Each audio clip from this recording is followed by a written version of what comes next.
पिछड़ी जाति के समाज के लोगों को तुमने चूहा कहा है, तो कंगना रनावत तुमने उन्हें अब्यूज़ किया है। पिछड़ी जाति के लोगों को बुरा बोलने के लिए कंगना रनावत तेरा मुंह काला। अगर तुम इंसान हो तो उन सब से माफ़ी मांगो। हर इंसान एक समान है। जब ऊपर वाला ईश्वर हर एक इंसान को सूरज की किरणें और चांद की रोशनी देता है, तो कंगना रनावत तुम कौन होती हो? इंसान जातियों को अलग अलग करने वाली और ऊंच नीच में भेदभाव करने वाली तुम कोई नहीं हो। इसलिए तुमने पिछड़ी जाति के लोगों को चूहा कहा है। चूहिया तुम हो।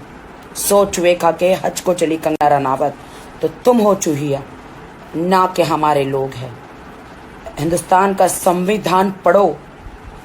आज तुम आज़ाद हो बिकॉज हमारा संविधान स्ट्रांग है। डॉक्टर बाबा साहेब आम्बेडकर जी ने जो नेक काम किए हैं, जो संविधान को लाए हैं, जो बदला है, वो कोई नहीं कर सकता। जय भीम। पुराने ज़माने में औरतें हस्बैंड के मर जाने के बाद सती की जाती थी, उनके बाल निकाल दिए जाते थे। आज तुम आज़ाद हो क्योंकि हमारे लिए संविधान है। हमारे लेजेंडों ने हमारे लिए बलिदान दिया है और तुम हमारे पिछड़ी जाति के लोगों को, हमारे समाज को तुम अब्यूज़ करती हो। ये मत भूलो कि तुमने झांसी की रानी के ऊपर फिल्म बनाई थी। कौन थी वो? वो भी पिछड़ी जाति की एक महिला थी जिन्होंने युद्ध किया था अपने लोगों के लिए। भूल गई? उसके लिए तुमने काफ़ी अवार्ड बटोरे हैं, तुमने काफ़ी पैसे कमाए हैं। तो अब्यूज़ करना बंद करो, माफ़ी मांगो हमारे लोगों से, हिंदुस्तान से माफ़ी मांगो। तुम्हें मौका देते हैं, माफ़ी मांगो।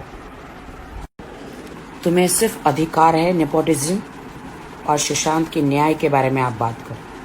हिंदुस्तान के संविधान के बारे में, हिंदुस्तान के लोगों के बारे में, हिंदुस्तान के लेजेंडों के बारे में जब तुम्हें पता नहीं है तो उसके बारे में बात मत करो तुम, ठीक है?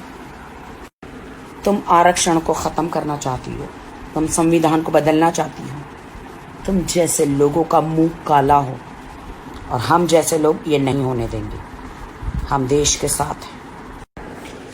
कंगना, सावित्रीबाई फुले जी को आप जानती हो कि नहीं मुझे नहीं पता, बट इस देश में सबसे पहले जो महिलाओं के लिए स्कूल है उन्होंने खोला था।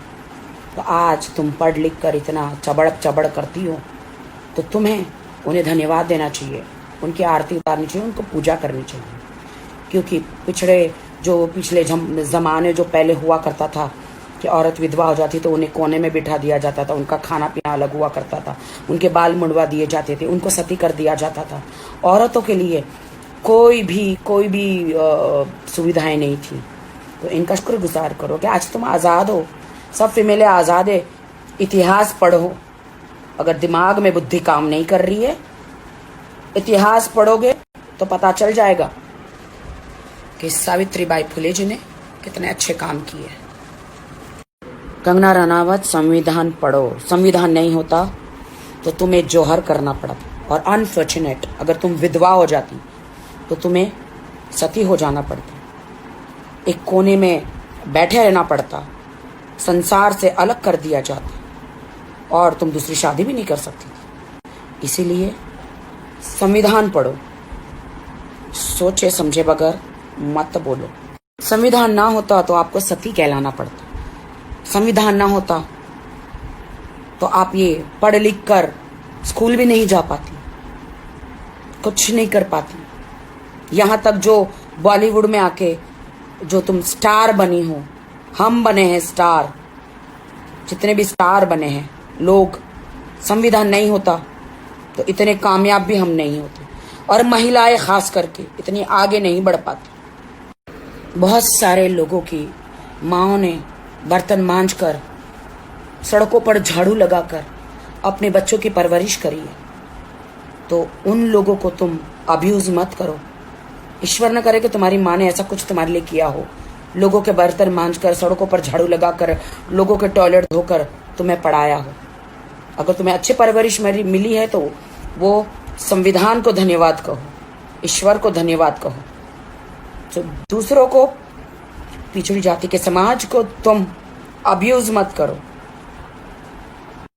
झांसी की रानी में जो असली किरदार जो निभाया था उजलकारी बाई, वो एक बहुजन समाज की बेटी थी जो अपने लोगों के लिए लड़ी थी। तो क्या ये आप भूल गई? तो आप सुशांत के लिए न्याय मांगो। उसके खूनी को तो हम भी ढूंढ रहे हैं। 4 फोटो मोदी जी के साथ क्लिक कराने से आप देश के प्रधानमंत्री नहीं बन जाएगी। तुम 4 फोटो तुमने क्लिक कराए, हम तो मोदी जी के पास उधर जाके हम उनको खुद मिलकर आए हैं।